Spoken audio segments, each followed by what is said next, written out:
আজ পয়লা বৈশাখ, কিন্তু আজকে কিছুই ভালো লাগছে না মাধবীলতার।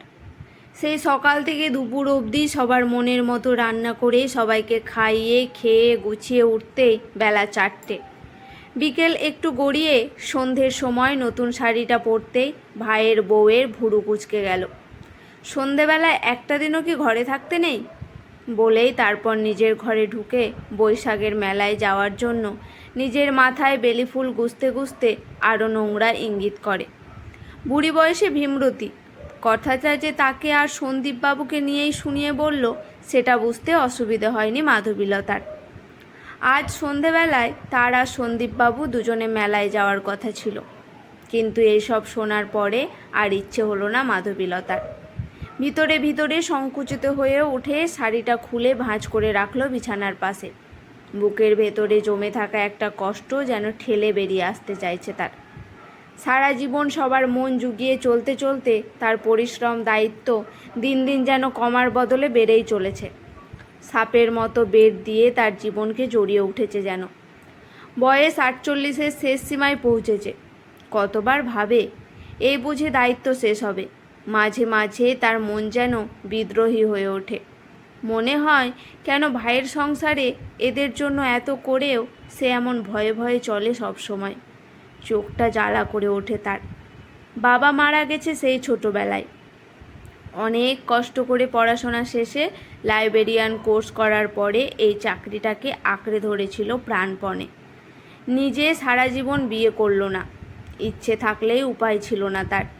নিজের অসুস্থ মায়ের দেখাশোনা, তারপরে নিজের 2 ভাই বোনকে দাঁড় করাতে হিমশিম খেয়েছে সে। কিন্তু তারও একটা আলাদা জীবন ছিল তো। সেই একাদশ শ্রেণী পড়ার সময় থেকে নিজের পছন্দের মানুষও একজন ছিল তার, কিন্তু সেও মাধবীলতার জন্য অপেক্ষা করতে করতে শেষে ক্লান্ত হয়ে নিজে অন্যত্র ঘর বেঁধেছে। কম কষ্ট তো সেদিন হয়নি মাধবীলতার। ঘর বাঁধার স্বপ্ন সেদিনই শেষ হয়েছিল তার। তবুও মনের কষ্ট চোখের জল লুকিয়ে নিজের সংসার করার স্বপ্ন জলাঞ্জলি দিয়ে কর্তব্য করে চলেছে সারাটা জীবন। ভাই বোনদের প্রতিষ্ঠিত করে তাদের সংসার গুছিয়ে চলেছে আজও। ভেবেছিল এবারে মুক্তি মেলবে কিছুটা, কিন্তু উল্টে ভাই বোনের বিয়ে দিয়েও যেন দায়িত্ব তার আরও বেড়ে গেছে। তাদের সন্তানদের দেখাশোনা করার দায়িত্ব এখন তার ওপরে অনেকটা বর্তায়, কারণ সে নাকি সব থেকে ঝাড়া হাত পা। তাই লাইব্রেরি থেকে ফিরলে তার ওপরে বাচ্চাদের দেখাশোনা করার দায়িত্ব। ভাইয়ের বউরা তখন সিরিয়ালে ব্যস্ত। তার ওপরে সে একা মানুষ, চাকরি করে বলে অঢেল টাকাও তার। তাই আত্মীয় স্বজন ঠাড়ে ঠাড়ে নিজেদের সংসারের টানাটানির খবর তার কাছে ইনিয়ে বিনিয়ে উপস্থাপন করে। হাত ভরে দিতে পারলে ভালো, নইলে মুখ ভার। কেউ কেউ মুখের ওপরে মুখ বেঁকিয়ে বলে দেয়, চাকরি করে মোটে এইটুকু। কেউ কেউ পিছনে কটূক্তি পর্যন্ত করে। চিতায় উঠলে সব সঙ্গে নেবে মনে হয়। ভীষণ খারাপ লাগায় মন ভরে যায় মাধবীলতার। সবার জন্য সারা জীবন ধরে এত করেও কারোর মন সে পায় না কেন। মাঝে মাঝে তার মন বিদ্রোহ করে ওঠে। কবে সে নিজের জন্য সময় পাবে, একটু নিজের ভালো লাগাগুলো একটু উপভোগ করবে। আসলে এতদিন পরে এখন বোঝে সে, যে মানুষ অন্যদেরকে না চাইতেই অনেকটা দেয়, তার কদর কেউ করে না। তার জন্য তার এই দেওয়াটাই কর্তব্য মনে করে সবাই। তাই প্রত্যেকে নিজের স্বার্থের জন্য ওকে ব্যবহার করে ওরা। মাধবীলতা বুঝতে পারে, কিন্তু কিছু বলতে পারে না। এই মানসিক কষ্টটা যেন কুড়ে কুড়ে খায় তাকে।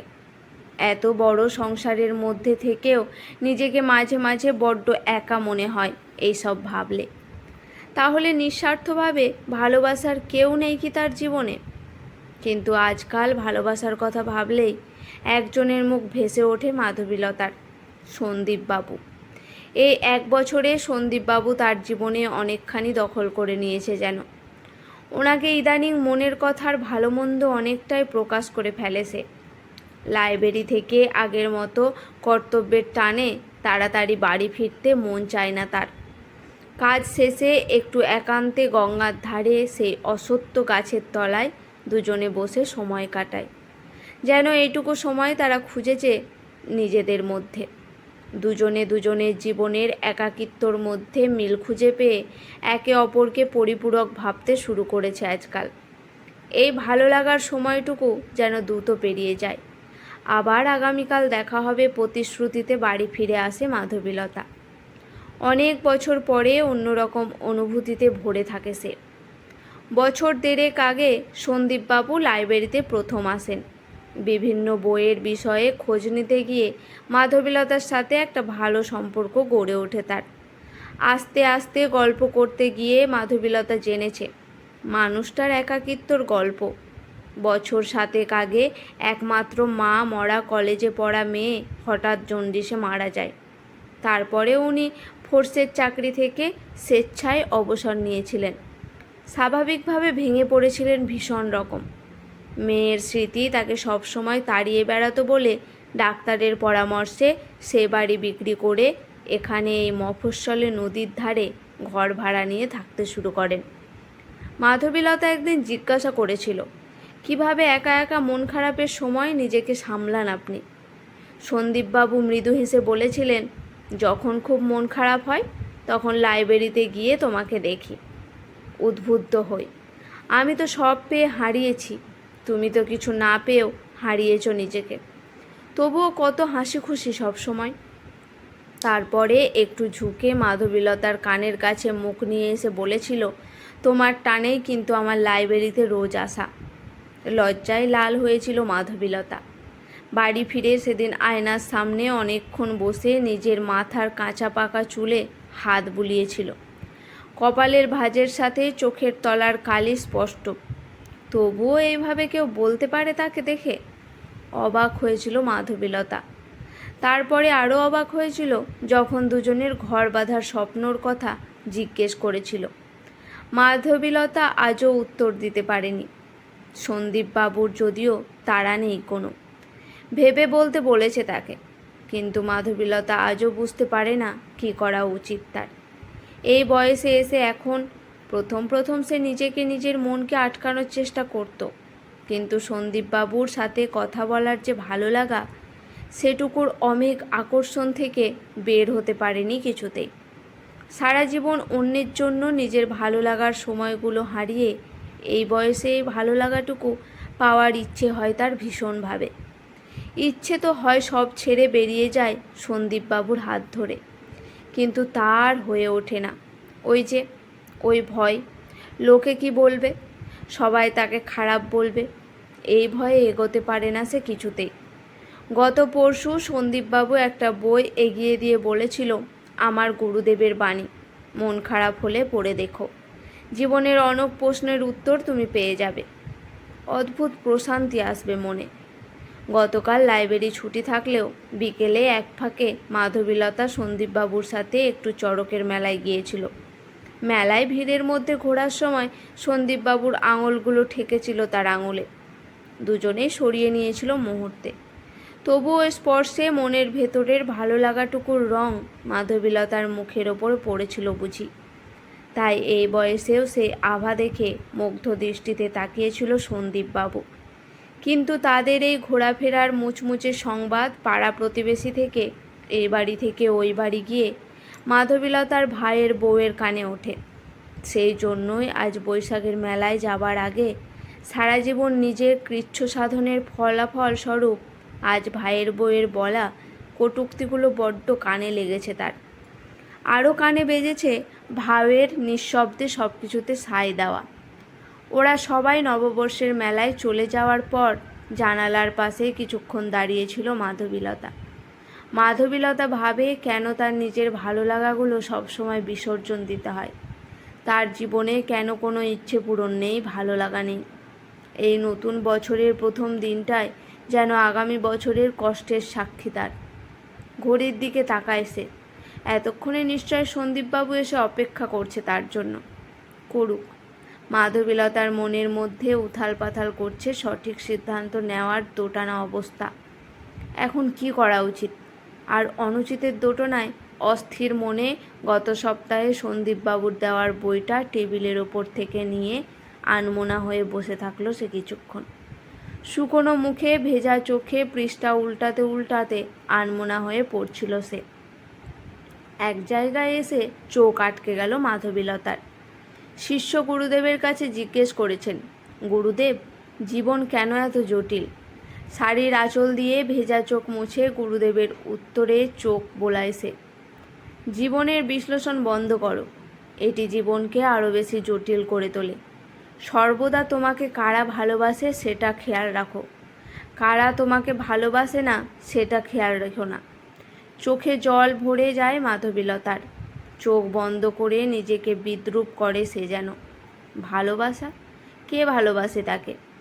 পর মুহূর্তে একটাই মুখ চোখের সামনে ভেসে ওঠে তার। সঙ্গে সঙ্গে মনের আকুলতা স্থির হয় তার। মনে হয় সত্যিই তো, কি দরকার, কে কি ভাবলো সেই নিয়ে এত চুলচেরা বিশ্লেষণের? আত্মীয় স্বজন আর সমাজের কাছে নিজেকে ভালো প্রমাণ করার ইচ্ছে থেকেই নিজের ইচ্ছেকে গলা টিপে ধরা তার। এই বয়সে এসে দিনরাত জীবনে একান্তভাবে কিছু না পাওয়ার চিন্তায় উদ্বেগ থেকেই মন খারাপ হয় তার। মনের মধ্যে আবার প্রশ্ন আসে তার, সারা জীবন তো নিজের কথা ভাবিনি, তাহলে কেন এত কষ্ট আমার? কেন ভালো মানুষ সব সময় কষ্ট পায়? গুরুদেবের উত্তর পড়ে মনের মধ্যে কষ্টগুলো চোখের জল হয়ে ঝরে পড়ে মাধবীলতার। তারপরে ঘর্ষণ ছাড়া যেমন হীরা মসৃণ হয় না, আগুন ছাড়া যেমন সোনা বিশুদ্ধ হয় না, ভালো মানুষও তেমন পরীক্ষার মধ্যে দিয়ে যায়। এটা তাদের ভোগান্তি নয়, এই অভিজ্ঞতা দিয়ে তাদের জীবন আরও সুন্দর হয়, তিক্ত নয়। মাধবীলতা এতক্ষণে নিজের দোটানা অস্থির মন যেন শান্ত হয়। গুরুদেব লিখেছেন, তোমার অতীতকে অনুশোচনা ছাড়াই মেনে নাও, আস্থার সঙ্গে তোমার বর্তমানকে পরিচালনা করো, ভয় ছাড়াই ভবিষ্যতের জন্য প্রস্তুত হয়। বিশ্বাস রাখো, ভয় ছেড়ে দাও, বিশ্বাস করো। যদি তুমি জানো কিভাবে বাঁচতে হয়, তবে তোমার জীবন হবে বিস্ময়কর সুন্দর।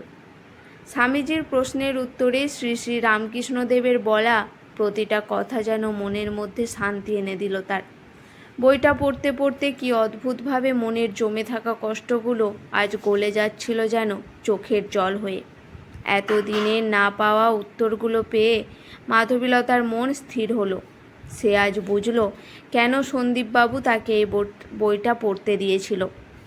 বারবার মনে হচ্ছিল, লাইব্রেরিতে এত বিপুল বইয়ের রাশির মধ্যে সারাদিন কাটিয়ে এতদিন কেন সে এই বইয়ের সন্ধান পায়নি।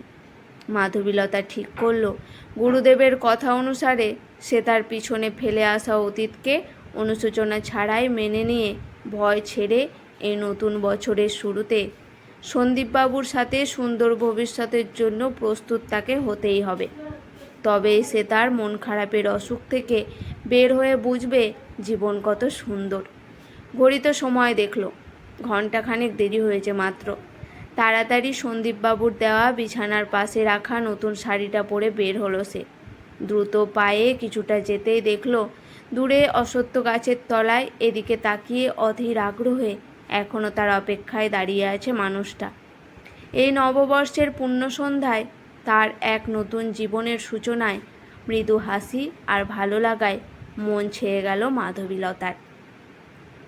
আজকের গল্পটি কেমন লাগলো অবশ্যই জানাবেন। ভালো লাগলে